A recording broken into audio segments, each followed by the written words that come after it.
Pengine inaweza kuwa labda ni siku mbaya kazini kwa kijana huyu ambaye alifanya jaribio la kuiba katika mkoba wa huyo mwanamke, na mwisho wa siku akajikuta mkono umekwama katika ule mkoba na kisha kuanza kusikia maumivu makali ambayo hakuwa ametarajia. Alianza kulia, anapiga kelele asaidiwe, wakati huo mkono ukiwa umeng'ang'ania katika mkoba. Taarifa inatupeleka mpaka katika soko la Sekondi ambalo lipo katika mji wa Sekondi Takodi huko magharibi mwa taifa la Ghana, ambapo tunakutana na mwanamke mmoja ambaye alikuwa amekwenda sokoni kwa ajili ya kununua mahitaji yake. Sasa huyu kijana nyuma yake ambaye anasikia maumivu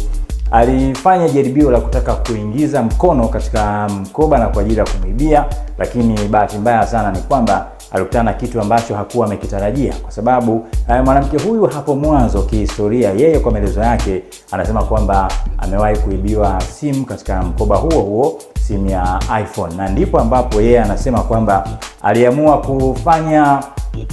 ama kutafuta suluhu ya kutafuta ulinzi, na yeye anasema kwamba aliamua kwenda kanisani na kumwomba Mungu aweze kumsaidia, na hicho ambacho kimetokea hapo, yeye anasema kwamba ni Roho Mtakatifu ndiye ambaye amemsaidia kufanikisha hilo, lakini wengi wanaamini kwamba hakuna ukweli wowote isipokuwa pengine labda ni zile imani nyingine. Sasa imekuwa ni miongoni mwa taarifa ambazo zimekuwa zikisambaa kwa kasi sana katika mitandao mbalimbali ya kijamii, na wengi wakijiuliza hasa ni kitu gani ambacho kimetokea. Lakini kwa huyu kijana kile ambacho anaendelea kukipitia kwa sasa ni maumivu tu, kama ambavyo unaweza kuona kupitia hiyo video ambayo inamuonesha hapo akiwa anajaribu kuomba msaada, na watu wakibaki wanapigwa na butwaa, wakibaki wanashangaa